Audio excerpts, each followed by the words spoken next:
Ladies and gentlemen, good evening. I'm Alexandra Gouta, I'm a journalist, and I welcome you all to this next session of the Delphi Economic Forum about AI collaboration and leadership. Can you all hear me? Okay, about AI collaboration and leadership, and France's strategy as an example and model for Greece and the EU in general.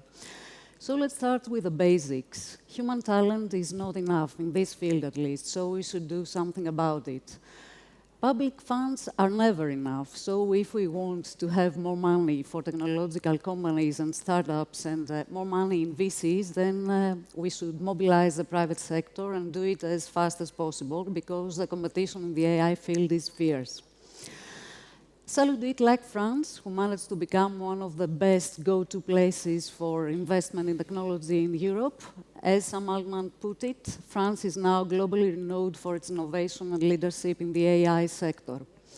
We'll discuss all this over the next 40 minutes with 5 great panelists, who I will introduce to you one by one as our discussion goes on, starting with Professor Philippe Tibi. Philippe is at the Ecole Polytechnique France and also head of the initiative Tibi, who launched back in 2019, if I'm not mistaken, Philippe. And since then has played a substantial role in attracting capital for technological investments. So my question is, university professors don't usually spearhead such groundbreaking initiatives. In my country, at least. I don't know if we have any university professors in the audience that do not agree with that. So how did you come up with the idea? How did you manage to get all these large companies on board? And what are your key goals for 2025, 2026? It's 3 questions, actually, but you still have 3 minutes to reply. Okay, thank you. Actually, being a professor is a hobby for me. So it's a hobby I've enjoyed for the last 40 years. But not my real job, the way I could survive was to be a banker. And I've been a banker for 26 years. And lately, I was the country head for UBS in France. When I was at UBS, I was very frustrated because there was no IPO. And very few IPOs and no tech IPOs in France. And when you think about it, there is a very simple reason for that, that there is no shareholders for such companies. There were no shareholders for such companies. That's something sometimes people forget. For a company to grow, you need capital. And to get capital, you need shareholders that bring capital to the companies. I started actually more than 10 years ago to push the idea. In 2017, Emmanuel Macron was elected as the president of France. He's a true believer in the fact that technology is not only fun and funny and entertaining, but it's a condition for prosperity for the whole country and also sovereignty, as we know very well now. So that's why I was commissioned to write a report, and I only put one recommendation on the report, which is to bring private capital, because public capital is constrained, as we know in Europe. And we went to see those who have capital in France. They are the insurance companies, and so to make a long story short, but now they have pledged to inject 13 billion, 1-3, in venture capital funds and listed equity funds. That's a pledge, but they have honored the pledge. We are now at 11 billion. And so it's going relatively well. There are over 100 venture capital funds in the initiative. We have a platform that connects those who have money and those who have projects. And the plan for the year to come is, I think, to continue also to push for in defense, which I think is unfortunately the topic of the times, and also to do something pan-European, because France is not going to save the EU. It has to be pan-European. So that's why I'm in Greece. I've been in Greece a number of times since I teach in Athens as well, and we met a number of authorities and investors. And we hope that, while with the discussions, and if the government here wants to push for that, it's simple. you take people that have money, and I think in Greece, some people or institutions have money. And there are many, as far as I could judge in my university, there are a lot of good people and a lot of technical good people. And I was very much impressed by the cluster that was initiated by Pfizer in Thessaloniki, for instance. So, you know, if there is a will, things happen. You need to have will and capital. Capital without will doesn't work. And will without capital, just a game for children. Mm-hmm. The truth is that big foreign companies such as Pfizer, that you already mentioned, but also Trump, Accenture, etc., find very good human capital here in Greece, yes, though it's not enough sometimes. But this is another discussion. So now turning to Yannis Assael. Yannis is a national delegate of Greece in OECD's Global Partnership for AI. He's also a staff research scientist in Google DeepMind. He's included in the MIT's Innovators Under 35 list. And he's also a special advisor for AI for the Greek Ministry of Digital Governance.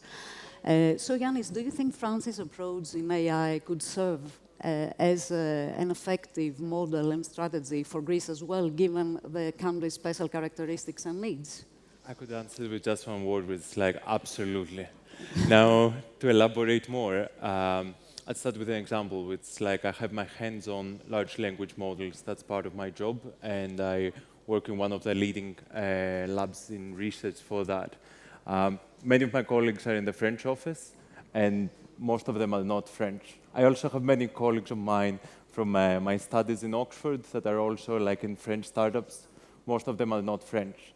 I think that this speaks for itself. And I find that like these people, I find that this is extremely important because these people are going to go out, they're going to exchange ideas, they're going to give talks, maybe one day they become professors. But this is how you build an ecosystem. And I think that France has one of the most ambitious and like visionary strategies structured around a holistic ecosystem on that. Now, I think that the whole idea is about building a sustainable ecosystem that will like that will create this virtuous circle that you train your students, the students go and do entrepreneurship, and then the companies return back to the universities, and that's how you make something sustainable. Now, I think that there are many strengths that we can use as a model, and one of them is like the strategic vision, that like we should start with like putting AI first. And I think that the Greek government has done amazing work in the last few years with our representation in the AI board, to the Global Partnership on AI, with the Pharos, the AI factories. Like there's a number of projects that AI is clearly a strategic initiative. Now, I think that like the key and the catalyst in all this is funding. And connecting private and public funding, I think that's really important. It's something we can totally work on that and based on that. The other thing is like I have a strong personal bias here, which is research. Like many times research is something that it's connected with like a journalistic research. Like it's a word that sometimes it's ambiguous. But if you've had your hands on a strong master's degree or like a PhD, you understand the depth and how research is interconnected with the whole idea of innovation. And I think that the French approach to like deep tech investments, that's something that's extremely important and will propagate this ecosystem. Now, Greece, of course, needs some tailored approaches as of like, we're not such a big economy. So probably we need to focus on specific fields. That can be agriculture, health that is being digitized right now. I think that many of these ideas were in the recent government blueprint on the AI strategy that we should base on. Now, also Greece has many SMEs, and I think that like a huge priority should not just be funding, but at the same time educating. Like many times, absorbing the knowledge can be equally as important as creating new. Last but not least, I really like all the efforts in connecting academia with companies, because that's something we actually saw in a surveys we did for the government's blueprint, that in Greece they're a little bit further away on how we'd like them to be. And I think that we could totally base on the French example and build on that. Maybe to conclude is that like I think that there are the content and the priorities will always be specific to a country. But as a model, I think that we should try to be inspired by things we already know that work. And I hope that soon, one day, like as I say that many of my colleagues are in France, but they're not French, people will say the same about Greece, because it's a beautiful place to be. And having been part of the country's brain gain, I feel that's something I don't regret a single day. Great. Thank you very much, Yannis. I believe that the role of open innovation is very important also, because you mentioned the need to put companies and academia together, so many problems may be solved via open innovation. So the next one is for Minas Liarokapis, who is the co-founder, CEO, and CTO of Acumino. You're also with the next dexterity research group that aims to make both humans and robots more dexterous, Minas. So my question is, since your company was founded in Seattle and you have offices in Seattle, also in New Zealand, in Greece, you have presence in Japan, what would you say are the strengths of all these regions, one by one? And how is it to work with such a distributed workforce? And also, I also got a third question for you. What are your plans for Greece and Europe in a broader sense? Excellent questions. Thank you so much for having me. Glad to be here. Good morning, everybody. So, initially, we started in Seattle as a US company, a Delaware corporation. But we realized very quickly that in order to run a lean operation, in order to be cost efficient, we need to move product development overseas. And there was a huge opportunity, the huge opportunity of my networks. And we decided to bring an office here and expand in Greece a lot. We had 0 people 6 months ago. Right now, we have 8 people in Athens, and we see a lot of opportunity for further expansion in Greece. Now, the strengths of the different regions. Of course, the market in the US, the funding in the US. We are discussing with a lot of VCs in the US. We have a lot of opportunities. But we have also a lot of opportunities in Europe, because Europe has significant labor and skill gaps. Germany, Luxembourg, France, many regions, they need people. And robotics and AI are here in order to fill these gaps. With Acumino, we are trying to develop solutions that are scalable. We are developing already today solutions that are deployed in factories. We are developing AI-powered robot workers that can fill these labor gaps. And we see this tremendous opportunity for Europe to invest in AI technologies and robotics technologies that can increase the productivity of our manufacturing. Now, Japan also has the same problems. Labor gaps, skill gaps, especially in areas that are rural, like the area of Shiga or Biga, north of Kyoto. They have a lot of factories there. Nagoya, a lot of factories, and lack of people. So robotics and automation will change the whole situation. Robotics and automation will change the very essence of what economy means. And we need to be leading this. And by we, I mean Europe, I mean Greece. Mm-hmm. Okay, it seems like a puzzle to achieve this. I don't know, because many people fear automation. It's not always faced as an opportunity, but mostly as a threat. A bet? I don't think that's a bet. It's a clear... did you say a bet? Threat, actually. Threat. Ah, threat. Mm-hmm. Okay, I don't see any threats. A lot of people are afraid that a lot of jobs will be lost due to automation. Our ability to automate and our speed in automating is much slower than the speed of the labor gaps. Mm-hmm. For example, by 2030, it is estimated that we will have an 85 million people gap, labor gap. This is huge. This refers to Greek, and it's from a Deloitte This is from BCG, Boston Consulting Group. Okay. This is a $10 trillion lost from the global economy because of the labor gap. Mm-hmm. $1 trillion opportunity. It is not a coincidence that the US, China, and many, many other countries, they are putting such a large bet on AI and robotics because they understand that not AI, because AI, it is difficult to monetize. You know, when you have an LLM and you have a nice tool for creating text, it is very difficult to monetize. It is very difficult to justify the value. But physical AI, the sky is the limit. You can have production cost decrease. You can have better productivity for the factories. You can meet your demand. I know a lot of factories in Greece that they cannot meet the demand that they have because they don't have the people, because they are in Thessaloniki, and they cannot find people to increase their production. Thank you, Minas. Now stepping in next is Panagiotis Prontzas. Panagiotis is the head of strategy and investments and also head of the public sector and partner with Grant Thornton Greece. So Panagiotis, Europe is facing human talent shortage currently in the AI and technology fields, and several countries, including France, have launched specialized tech visa programs in order to attract talent. So my question is, what steps could Greece take, but also more broadly, what could Europe do in order to enhance its appeal to top international talent? And another one, could the tech visa scheme work for Greece? Yes. Good afternoon, and thank you, Ms. Gouta, for this insightful question.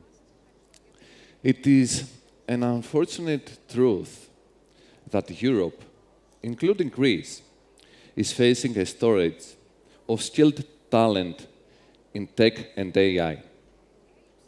That's why many countries are exploring public initiatives and policies to address this issue. France is a great example of implementing such initiatives. Specifically, France has launched specialized visa programs to attract international talent, which have proven to be very effective. Considering the Greek economy and the local circumstances, I believe Greece has an opportunity to take similar steps to enhance its appeal in this area.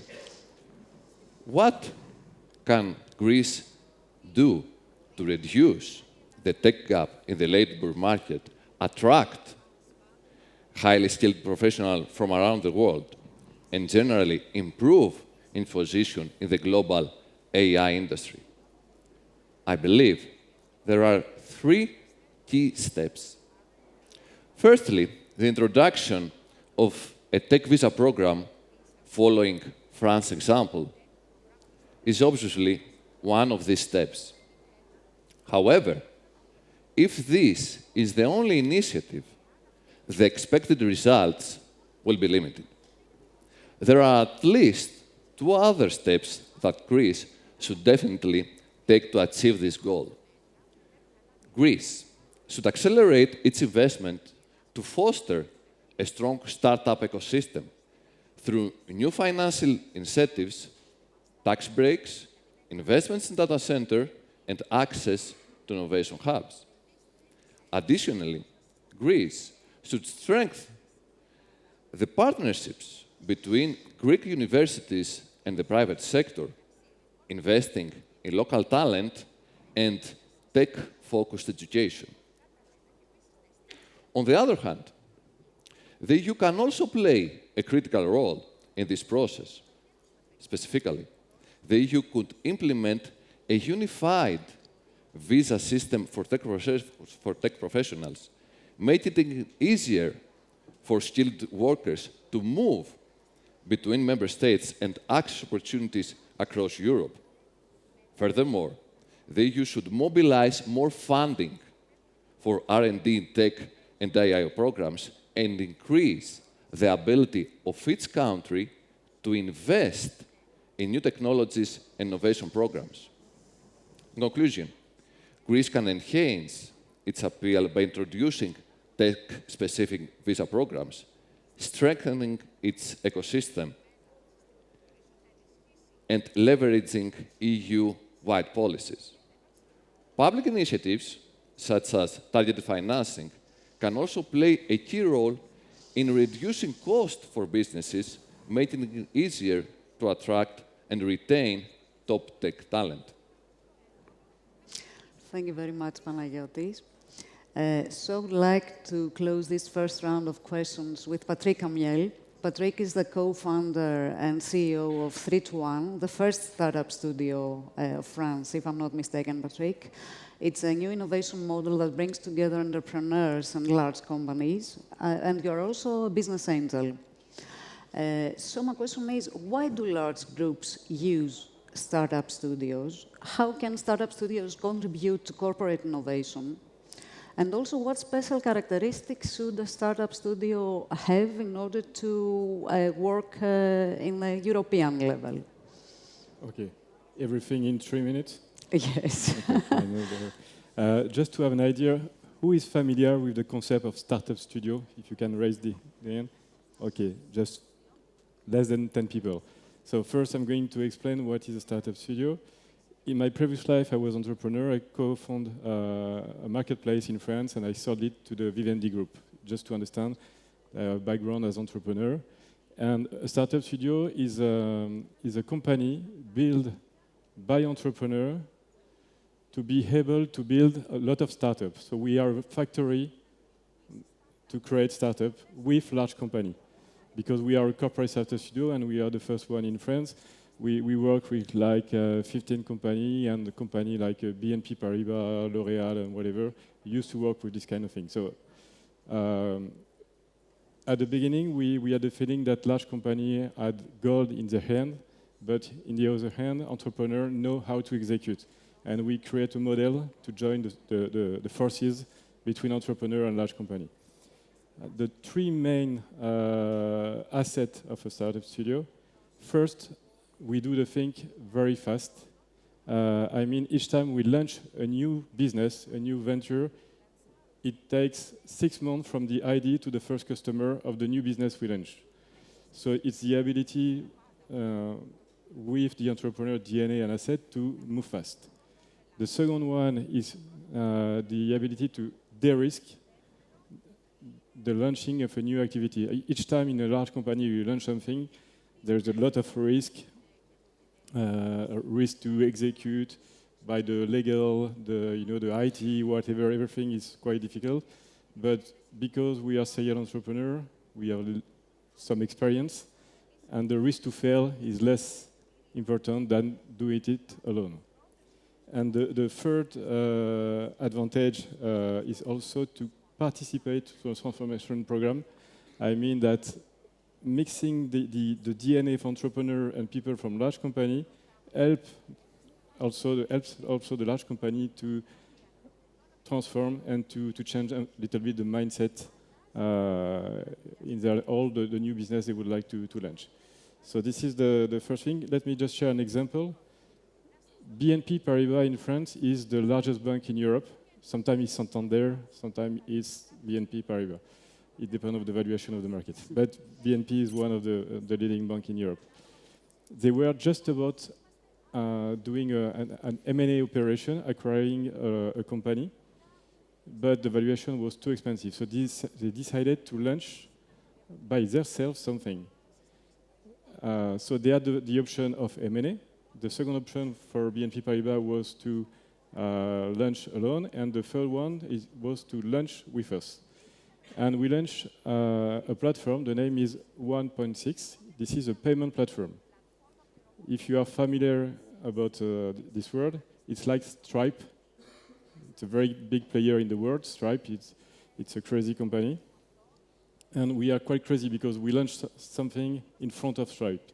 But with BNP Paribas and an entrepreneur, we gathered the forces to create an European champion. There is no player in Europe able to compete Stripe. We built it with BNP Paribas. So if you work in the in the finance and the fintech area, we can use our company we create rather than Stripe. And when we talk about Europe, there is a lot of word, intention, and willingness, but we need act. So we have a platform, and we would like to gather it with all the company in Europe, rather than using company from China or US. Just to give an example. Do we have time to? Okay, in 10 seconds? A bit more. Okay. Now, to succeed with the European dimension, first, it's very clear that Europe, it's a mosaic of culture, DNA, and everything. So, if you would like to succeed, you need to have specific guys in each country. That's why we are opening an office right now in Athens, and we are already in the process of hiring Greek people to run the office, and my partner will be the general manager because he speaks Greek. What are you looking for? Because maybe we have some people in the audience that are interested. Yes, please join. we need people. We need people like a strategist, entrepreneur also. This is the two first guys we are looking for. And then, so if you are looking to make something in Europe, you need to have cross-cultural people. Then to attract talent, for example, we are talking about AI. We have championed an AI in France. We are able to bring those guys if we need in some country in Europe, even in Greece. I know that there is a lot of talent in Greece on that, and it's very, I appreciate to discover this. And the last thing, you need to have very strong relationship with large corporate. Large corporate have the key role because we work on a very strategic subject with them. So we need to create those links. Thank you very much, Patrick. After all, we live in an era when big companies, large groups should think and act like startups sometimes. So I would like to get back to you, Philippe, for a second round of questions. Let's say that a pan-continental scheme based on initiative Tibi is created in Europe. How could it best function in a EU level? This is my first question. And also, how could it complement similar institutions and policies by public institutions that also aim to mobilize private funds in the tech sector? Okay, I think to understand why EU must do something at this level, we have to come back to history. And I know the Greeks have invented history with Herodotus or Thucydides, so I think you're fond with, we know that. You know, the first industrial revolution, it was oil and electricity, and that was a domestication of mechanical power. And that was invented in Europe, and as a result, the West conquered the world. So it has a very strong strategic importance. Now, AI, in particular, is a way to domesticate knowledge with, I think, the same prosperity and productivity consequences. And this is why all the great countries, the big countries, want to lead there. So it's no surprise that the US is the leading with hundreds of billions of dollars being injected in not only startups, but also with big tech, the Microsoft and the likes. And also China is pouring a lot of money in that field with remarkable successes, as they do in tech. No, China is a technology power these days, and people have to understand that. So the two are, and we see that with Trump now, they are fighting with each other to dominate technology. And we are not in the game at where we should be if we look at the level that we have in not only the market, but also academic and so on. We must be aware that the US and China are not going to make any prisoners. I think it's quite clear today. So if we don't step up to the challenge, they will extort value and money from us, from our work. So it's really where the challenge is. It can, the response to that can only be at the European level. A single country, you know, Germany is the largest country in terms of population, 80 million people. China is 1.4 billion. So no, that's a different league. So we need to behave as a market. I think the Draghi report said the level of investment is 4 trillion in 5 years. I'm disappointed that very few people discuss the Draghi report. I think everything is there in terms of strategic intent. 4 trillion is a big number, but European savings are 35 billion, 35 trillion. So it is not like, out of sight. We need to find ways to do it. The way to do it, I think, as I said, is a combination of public money. A small pool of public money is available because Europe has become poor in terms of public finances, and a lot of private money. We need public money a lot because public money finances the big ideas. The start of AI has been financed by the universities and so on. Nuclear modules, smart nuclear modules are financed by the public at the beginning because they are long-term projects. New space has to be financed by public money. It was the case in the US. It's because it's too long for private money. So we need more public money. I think there should be much more coordination at EU level so that there is no duplication. And then we need a lot of private money that will invest with the duration that can be absorbed by the private sector, maximum of 12 years, actually. And there is money there. So the question is, how do we work together? My view is simplistic, maybe.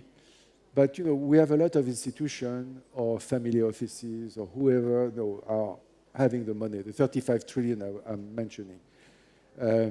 You put them on the side of the room, and you put the venture capitalists on the other side, and you connect the two. This is what we did in France in our own way, which I think is not replicable in every country because, anyway, the French are not going to lecture other the other peoples in Europe. But no, I think in France, those who have money are the insurance companies. It's not the case, for instance, in Greece. Those who have money here are probably the ship owners and the church and some corporates. So you have to find your own ways to connect the two. I think we have found a mechanism where people could discover each other, see that there was a lot of money to be made by investors, which is the promise that we made to the investors, is that they could make a lot of money out of tech, which I think is obvious, and that's it. But it has to be done all together because that's the scale of the challenge. You don't find the US and China with a single European country. It has to be a bloc.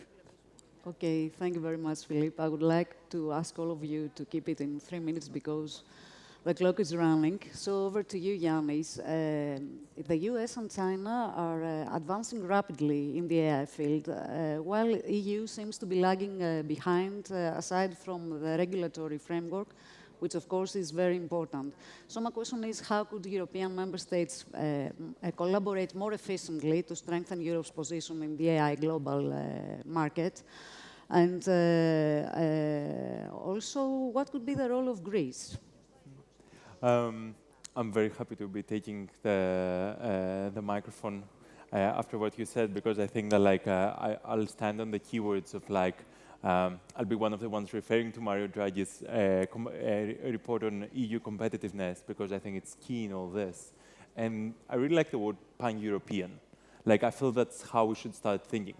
Now, as a researcher, I like to put things into perspective, and numbers speak for themselves. There's an example is that there's LM Arena. It's a website where you can see the ranking of all foundational models. Unfortunately, there are not many European. Actually, it's only pretty much Mistral in that leaderboard. And I think that speaks by itself for all the efforts that have been done by the French ecosystem. Now, I think we strongly need to empower the European ecosystem as a whole. And I think that we need to start with moonshots. We need more moonshots, like we have CERN, like we have Airbus. We need to align more countries together rather than each country being on its own. We need to share resources. And I think that there are beautiful efforts being done on, for example, with Euro HPC and AI factors, that Greece is one of the countries that will host one. But I think that these efforts need to be much bigger. And the thing with AI is that many times policymakers don't understand it. They think that if you invest half of the money, we'll still have a competitive advantage. But to be honest, it's not like that. There's a threshold. And unless you meet that threshold, you won't be competitive. So I feel that we stand, and I'm always on the optimistic side of things, that we have a beautiful chance to be all in a technology that we know it's changing the world around us. Now, I find that it's really important to stress data spaces, and I think that there are lots of efforts there on creating data spaces for training foundational models. I think that data is key in all this. At the same time, a pan-European venture capital ecosystem, like not forcing companies to leave Europe to find a better place, but actually keeping them here, and maybe rebranding some of the things as well. Like, I find that AI, there are lots of challenges in AI Act, but maybe we could use the branding of like trustworthy AI made in Europe. So I think that there are lots of opportunities that we need to explore, but there's one thing for sure: we have to move fast and learn from each other. I think that that's one of the most beautiful things that the European Union can offer. Thank you very much, Yannis. Building on the same question, Panagiotis, what is your take about the same question? Yeah. Many people might argue that, for example, the US economy and the China economy are currently leading the AI industry. On the other hand, one could say that the European Union has focused more on regulation than technological advancement. Regardless of the validity or long-term endurance of these perspectives, I believe we can all agree that European countries must collaborate more effectively if they want to remain competitive in this global landscape. In this context, there are several actions that the EU can take to enhance this necessary collaboration. Some of these actions include increasing joint AI research programs across EU member states, fostering talent mobility, and promoting shared infrastructure, especially in the tech industry. Specifically, European countries can collaborate on AI infrastructure, such as data repositories and high-performance computing centers, to improve AI research capabilities. What role can Greece play in this landscape? First of all, Greece can serve as a bridge between Eastern and Western Europe in attracting investment and talent to this growing tech ecosystem. Additionally, Greece can specialize in critical AI areas, especially in sectors like healthcare, pharmaceutical, and sustainability, leverage its existing strengths to contribute to Europe's overall AI leadership.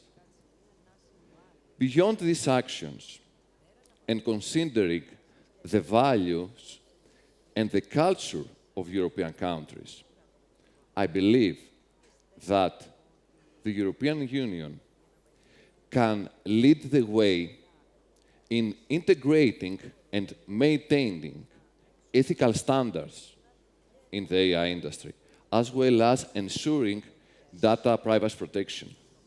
To sum up, if Europe wants to compete in AI, stronger collaboration between EU member states is essential. Greece, with its strategic location and emerging tech ecosystem, can play a pivotal role in this effort. Thank you very much, Panagiotis.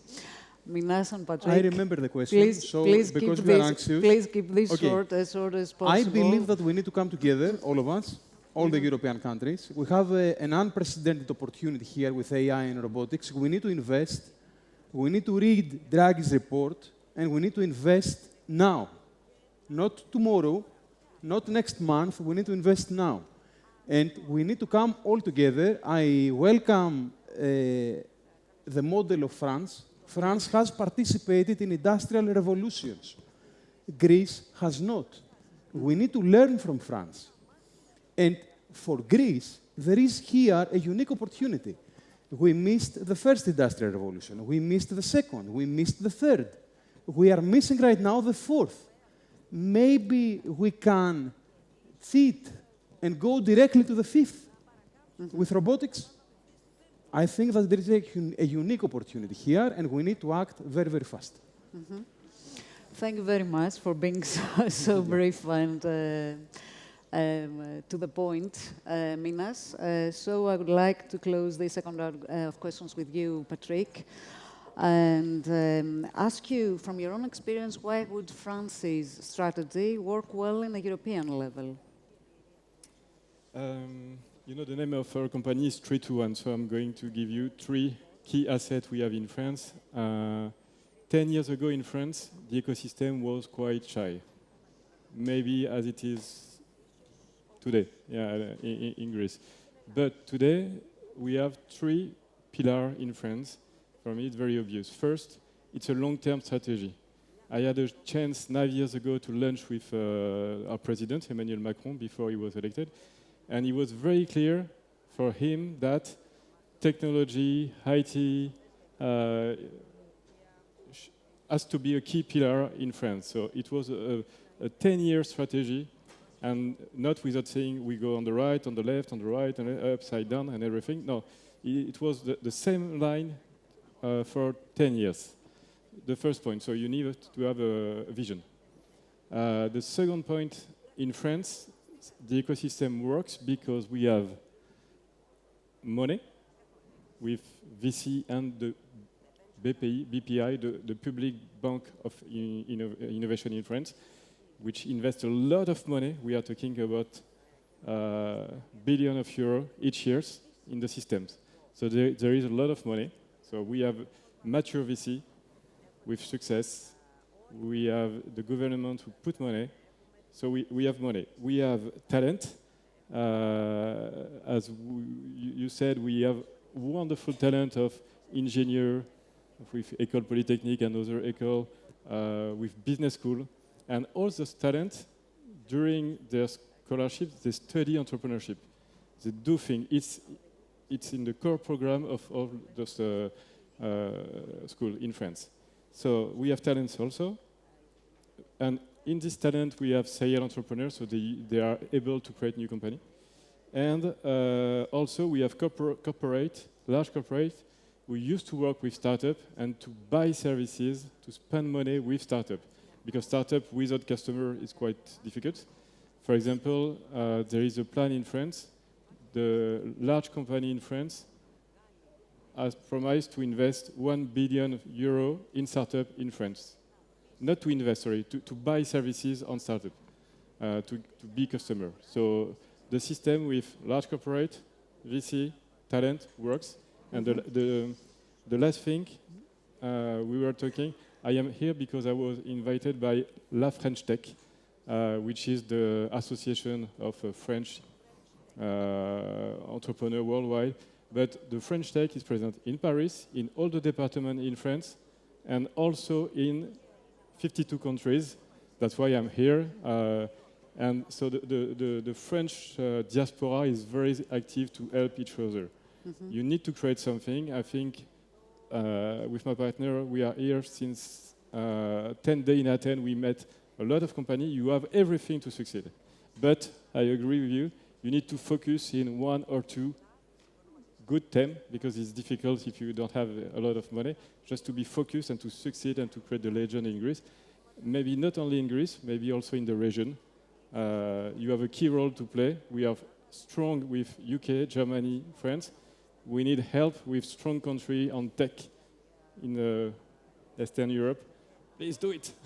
Okay. Thank you. So thank you very much, Patrick. A big thank you to all of you for your great insights. And thank you all for being such an engaged audience. And thank you.